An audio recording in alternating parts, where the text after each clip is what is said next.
Hai para sudaners, kumaha kabarna? Damang sadana dengan saya si Otong kembali lagi di channel Ningali Film. Pada episode kali ini kita akan membahas alur cerita dari film The Legend of Fei untuk bagian yang ketiga. Dan tidak usah berlama-lama lagi, mari kita mulai ceritanya.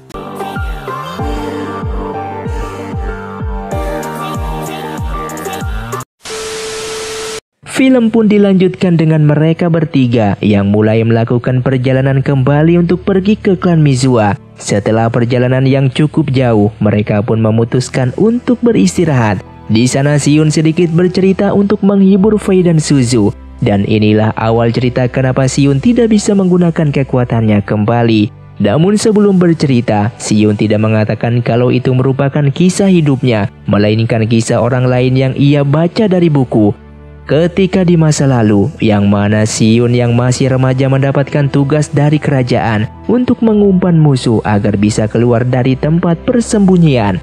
Di dalam peperangan itu, ia pun telah terluka karena ia terkena anak panah yang beracun di tubuhnya. Namun ia masih bisa bangkit dan hidup kembali. Ia pun berteriak kesakitan di bawah rintikan hujan yang sangatlah deras. Lalu ia diselamatkan oleh pamannya untuk mengobati racun di tubuh Xion. Dan racun itu pun ia didapati setelah melakukan peperangan. Setelah ia sadar kembali, ia menemukan sebuah surat yang tertulis sang paman telah menggunakan seluruh kekuatannya untuk mengunci racun di tubuh Xion agar tidak menyebar ke seluruh tubuhnya. Oleh karena itu ia sejak saat itu tidak bisa menggunakan ilmu bela dirinya dan kekuatannya lagi. Setelah mendengar cerita itu, Fei menjadi takjub mendengarnya. Namun ia seketika pingsan di tempat karena kondisinya saat ini memang sangatlah lemah. Mereka pun melanjutkan perjalanan untuk mencari kota terdekat agar bisa menyembuhkan Fei. Di tengah perjalanan, mereka bertemu dengan Jenderal Wen yang mencari Xion. Jenderal Wen meminta Xion untuk kembali ke istana. Namun Xion menolaknya karena saat ini Fei sedang dalam bahaya. Hingga akhirnya ia pun pergi dan menitipkan Suzu kepada Jenderal Wen untuk dijaga. Sedangkan di klan Mizua, Jinrong merasa khawatir karena nenek buyut, Fei, Li Sheng dan beberapa prajurit lainnya belum kembali. Ia pun merasa khawatir dan memutuskan untuk turun gunung mencari keberadaan mereka. Di sisi lain, Jenderal Wen menemukan banyak sekali jebakan di hutan yang dipasang oleh pemburu. Ia pun memutuskan untuk pergi mengecek area sekitar dan meninggalkan Suzu sebentar di sana. Setelah itu Li Sheng dan Suzu tak sengaja bertemu. Ia pun mengatakan kalau ia berasal dari klan Mizua yang bertugas membawa Suzu kembali ke klan Mizua. Dan mereka berdua pun langsung pergi dari sana. Namun mereka menemukan banyak sekali jebakan yang berada di tanah. Entah apa yang dipikirkan oleh Li Sheng, ia justru memasukkan dirinya di jebakan di sana. Sehingga pemimpin pemburu beserta pasukan klan Nori mendengar suara teriakan seseorang. Mereka pun pergi mengecek dan melihat Li Sheng yang sudah ada di sana. Ia pun dibantu naik ke atas dan Li Sheng berpura-pura merupakan salah satu pemburu di hutan tersebut. Saat itu ia melihat pemburu itu merupakan salah satu dari klan Nori, dikarenakan ia melihat para prajurit yang menggunakan pakaian dari klan Nori. Dikarenakan Li Sheng dianggap seorang pemburu, ia pun dibebaskan. Sehingga mereka bertiga pun bertemu kembali. Dan Li Sheng mengatakan kalau ia merupakan anggota dari klan Mizua, sekaligus keponakan dari Jinrong ketua klan Mizua. Dan tentu saja Jenderal Wen pun terkejut melihatnya. Saat ini para pemburu dari klan penjahat akan pergi ke kota Hengyang. Dan Suzu mengatakan kalau Fei dan Xion sedang berada di kota Hengyang. Mendengar hal tersebut, Suzu pun akan dibawa ke klan Mizua. Dan Jenderal Wen akan pergi ke kota Hengyang untuk menyelamatkan Xion dan Fei. Sedangkan di kota Hengyang, saat ini Xion membawa Fei ke sebuah penginapan agar bisa mencari tabib untuk mengobatinya. Kemudian Xion pun pergi keluar dan menyamar menjadi seorang kakek-kakek tua. Dikarenakan ia tahu kalau klan Nori saat ini berada di kota Hengyang. Ia pun pergi mencari tabib di kota itu yang bernama Tabib Yui. Namun orang yang mendengar nama tersebut mengatakan kalau dia telah tewas. Orang itu pun mengusir Xion karena ketakutan setelah mendengar nama Yui. Merasa ada yang tidak beres dengan kota tersebut, Xion pun kembali ke bentuk aslinya dan pergi membawa Fei dari kota itu. Saat itu Tiansu melihat mereka berdua dari atas. Ia lalu menyuruh anak buahnya untuk mengejar mereka.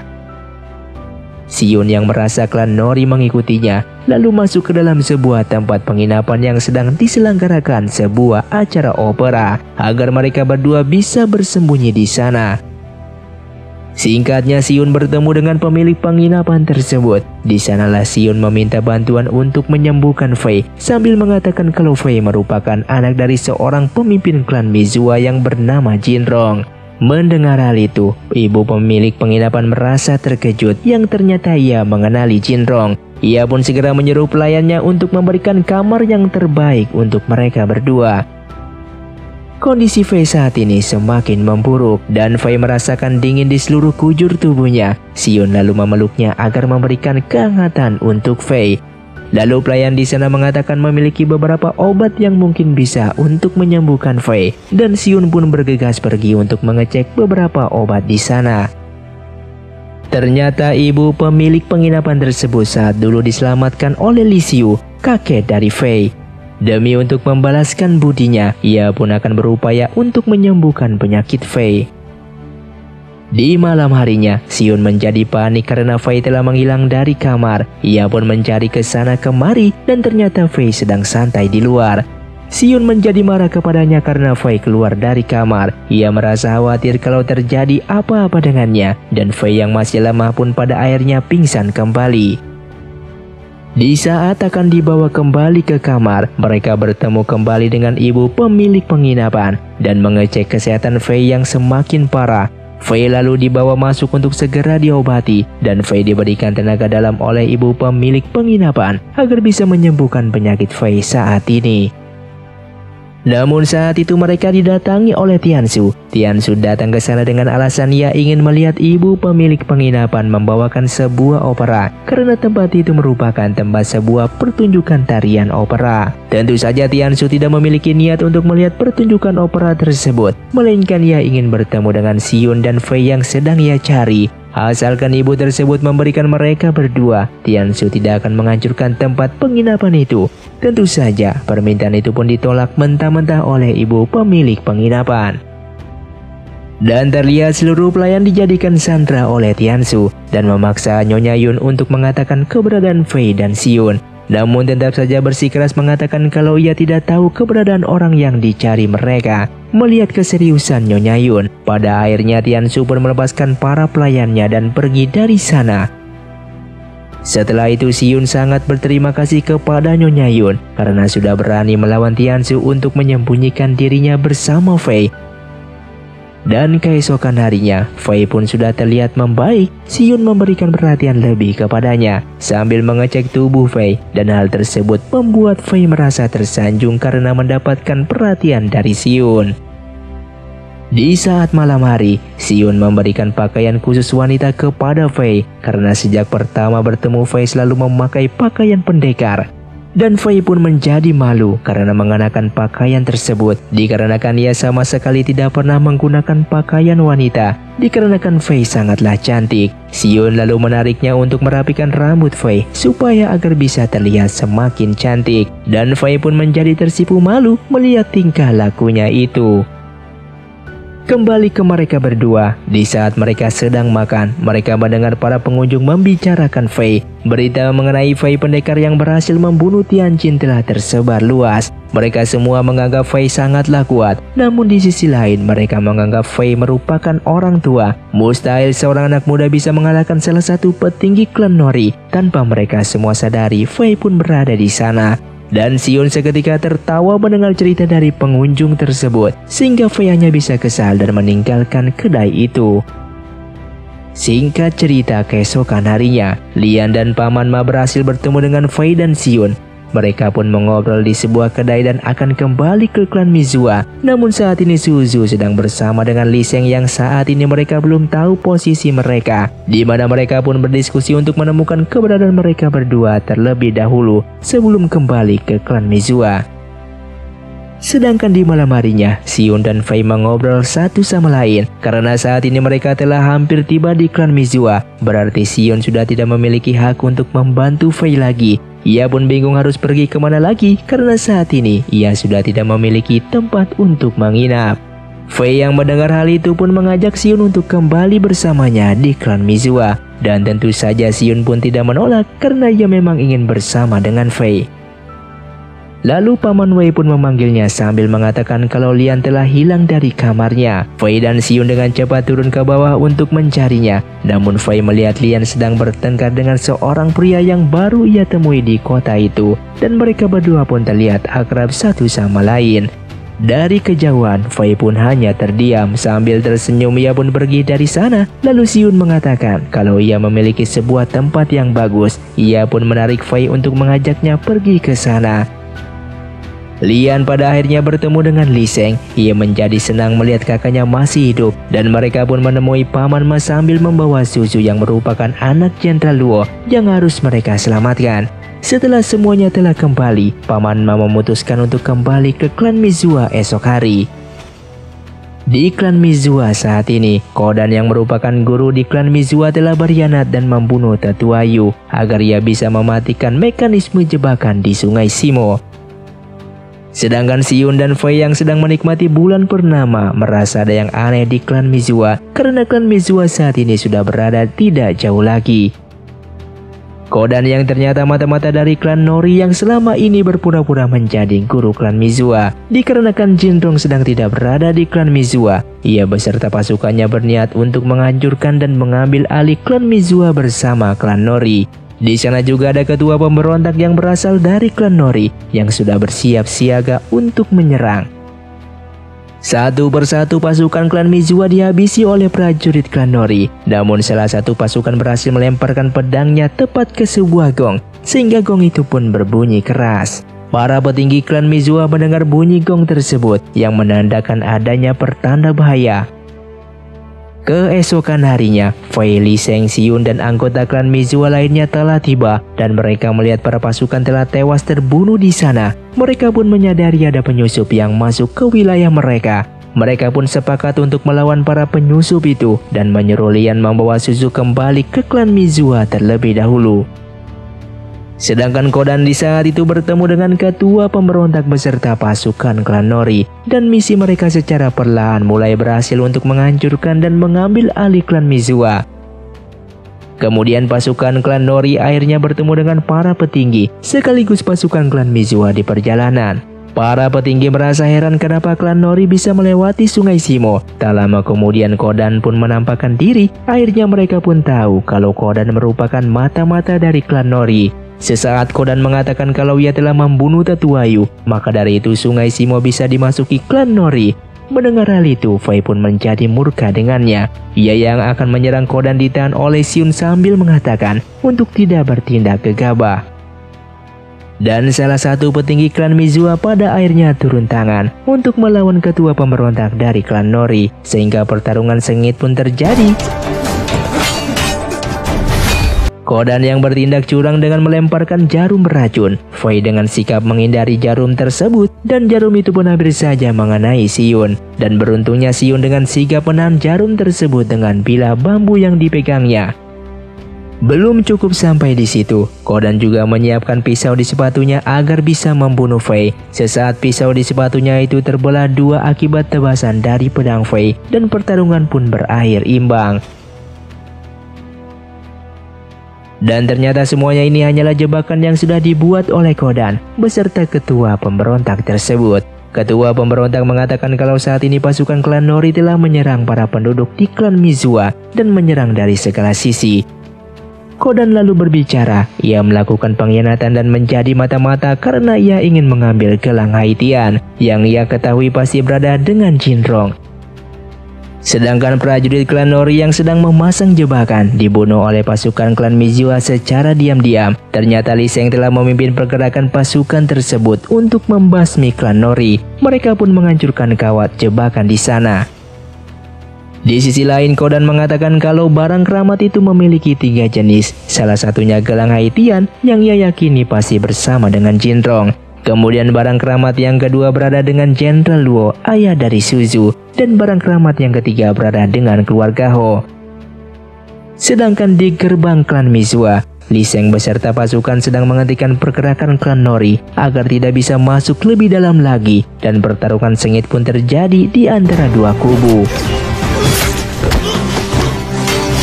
Sedangkan Kodan dan pasukan yang lainnya mundur dan kabur dari sana, dan Fei melarang klan Mizua untuk mengejarnya, dan ia mau keamanan klan Mizua semakin diperketat sebelum Jinrong kembali pulang nantinya. Kemudian Fei melihat tetua Yu yang telah tewas di sana, oleh karena itu ia menjadi sangatlah bersedih. Singkat cerita, Tiansu pun mendapatkan kabar kalau pergerakan Kodan dan beserta pasukan klan Nori lainnya gagal menghancurkan klan Mizua. Dan Tiansu mengatakan untuk tetap tenang karena ia memiliki rencana lain untuk menghancurkan klan Mizua dan mengambil barang keramat tersebut, dikarenakan ia sudah dibantu oleh seorang jenderal untuk menyiksa para penduduk klan Mizua. Yang ternyata para penduduk sedang disiksa oleh seorang jenderal yang sudah beraliansi dengan Tiansu. Jenderal di sana memerintahkan untuk mengambil seluruh uang, makanan dan barang berharga seluruh penduduk. Tidak hanya itu, ia juga berniat menahan seluruh penduduk klan Mizua. Singkat cerita, Tiansu, Kodan, ketua pemberontak beserta seorang jenderal sedang berkumpul di sebuah tempat. Mereka semua beraliansi untuk menghancurkan klan Mizua dan merebutnya. Di sisi lain, Fei pun berusaha mengaktifkan formasi jebakan di Sungai Simo. Ia yang tak tahu cara mengaktifkannya, main asal putar saja dan ternyata usahanya tidak sia-sia. Terlihat jebakan itu pun sudah mulai aktif kembali. Saat itu ia membayangkan tetua Yu berada di sana. Hal tersebut membuatnya kembali bersedih dan Xion pun mencoba untuk menenangkannya. Di saat malam, Suzu memberikan kalungnya kepada Fei karena ia mengira kalung tersebut merupakan salah satu barang keramat yang diincar oleh klan Nori. Suzu mempercayai kalung tersebut untuk dijaga oleh Fei, dikarenakan ia takut kalung itu nantinya jatuh ke tangan klan Nori. Lee Seng saat itu memberikan surat kepada adiknya, dan ia meminta Lian mengantarkan surat itu kepada sang paman, yaitu Zhao Yitang, agar Zhao Yitang tahu kondisi klan Mizua saat ini. Lian lalu memeluk sang kakak dan akan mengantarkan surat tersebut melalui jalan tersembunyi di klan Mizua yang tidak diketahui oleh orang-orang. Di lain tempat, Fei sedang membaca peta wilayah klan Mizua. Dikarenakan Fei pun buta arah, Xion dengan baik hati akan membantunya. Namun dengan satu syarat, yaitu Fei harus menikahi dirinya. Dalam keadaan tersebut, Xion pun masih saja sempat-sempatnya menggoda Fei. Di saat itu beberapa penduduk telah berhasil diusingkan di sebuah tempat agar tidak ditangkap oleh klan Nori. Sedangkan beberapa penduduk lainnya telah berhasil ditangkap oleh klan Nori. Di sini Suzu menaruh hati kepada Lee Seng. Ia ingin Lee Seng harus kembali dengan selamat dalam peperangan tersebut. Lee Seng lalu memeluknya dan berjanji akan kembali dengan selamat. Sedangkan Lian yang akan mengantar surat kepada Zhao Yitang pamannya itu, justru ia bertemu dengan klan Nori yang ternyata jalan itu telah diketahui oleh mereka. Alhasil ia pun dikejar oleh klan Nori dan Lian pun dengan cepat kabur dari sana. Di tempat lain, Tiansu dan Jenderal Wen sedang berbagi tugas untuk menyerang klan Mizua. Tiansu akan menyerang melalui gerbang depan, sedangkan Jenderal Wen akan menyerang bagian belakang melewati Sungai Simo, dan mereka berdua pun sepakat dengan misi tersebut. Terlihat beberapa penduduk telah dikurung oleh Jenderal Wen di suatu tempat. Fei dan Xion sedang mengintip dari kejauhan dan melihat Jenderal Wen memasuki sebuah penginapan. Namun gerak-gerik mereka berdua telah diketahui oleh Jenderal Wen.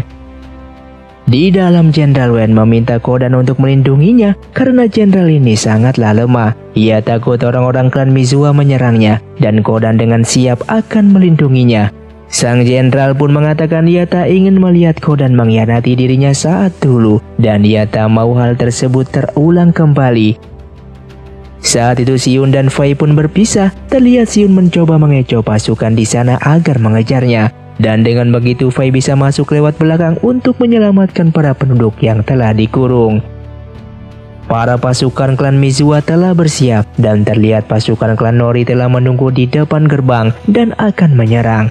pasukan klan Nori mencoba menyerang pertahanan gerbang tersebut, namun mereka justru terbunuh dan klan Mizua memanfaatkan celah lubang untuk menyerang mereka. Tianshu yang melihat Lee Seng lalu mencoba mengomporinya dengan mengatakan kalau Chen Fei dan nenek buyut telah ia bunuh. Senior Deng yang mendengar hal itu merasa tak percaya karena Lee Seng sebelumnya tidak pernah menceritakan hal tersebut. Mendengar Chen Fei dan nenek buyut telah tewas, ia tanpa ragu turun ke bawah dan akan menyerang Tianshu. Sehingga pertarungan satu lawan banyak pun terjadi, namun senior Deng justru terluka dan kalah melawan mereka semua.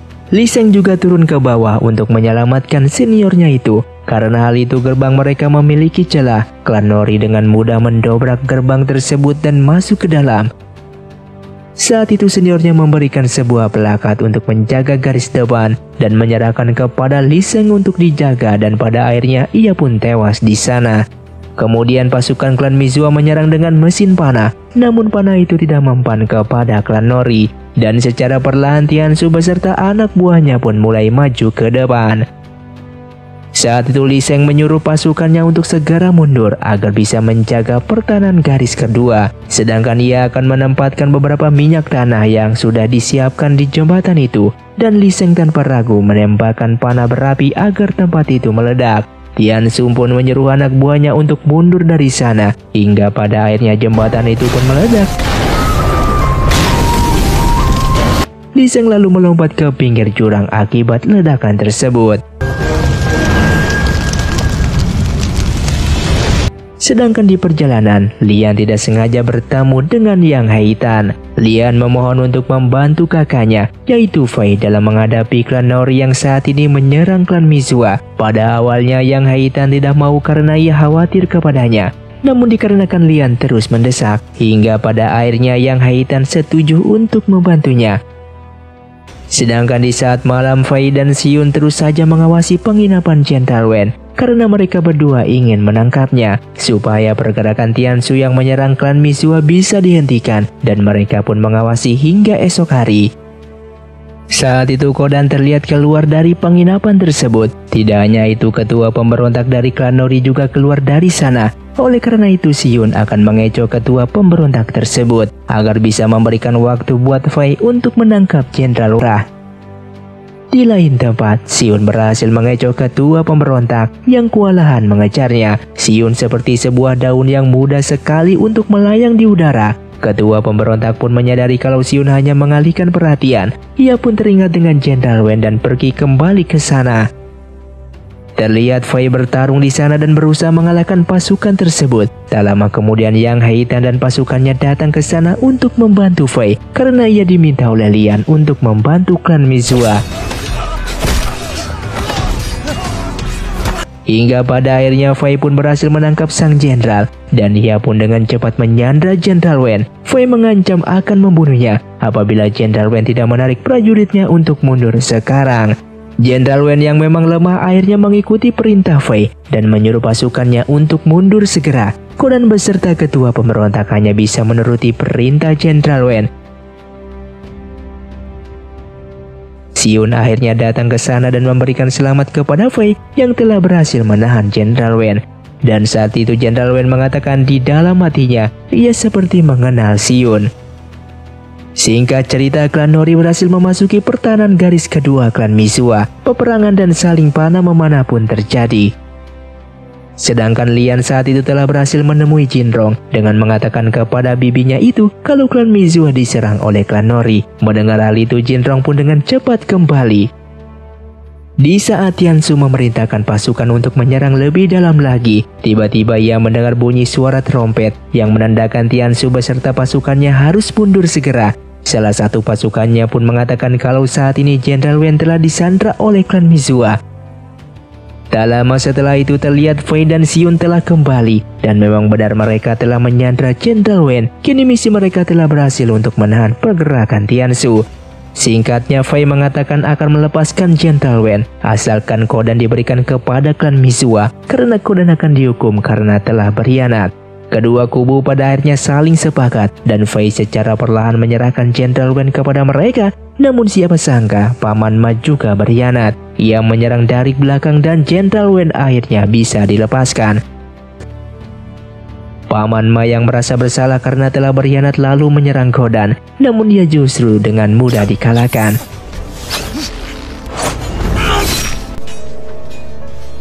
Sedangkan Paman Ma juga terlihat sedang sekarat dan pada akhirnya ia pun harus tewas.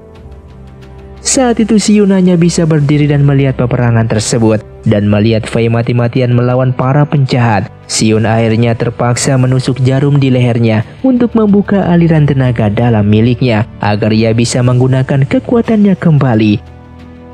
Xion yang telah membuka tenaga dalamnya langsung menyerang Tianshu. Tidak hanya itu, ia pun menghabisi seluruh pasukan klan Nori dengan tangan kosong. Dari sinilah kita mengetahui betapa kuatnya Xion selama ini. Bahkan sekarang Tianshu tidak mempan kepadanya.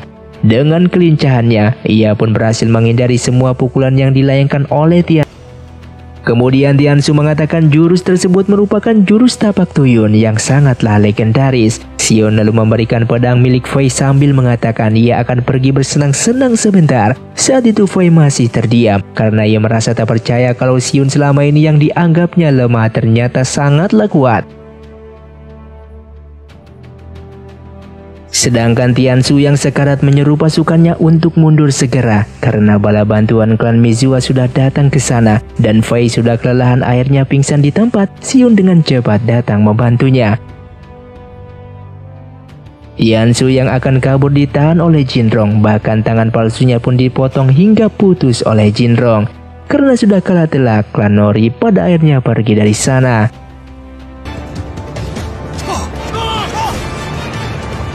Sedangkan Li Sheng yang terjebak di atas jembatan berhasil diselamatkan dan Jinrong merasa lega ternyata Li Sheng masih hidup. Begitu juga dengan Suzu yang merasa senang melihat Li Sheng baik-baik saja.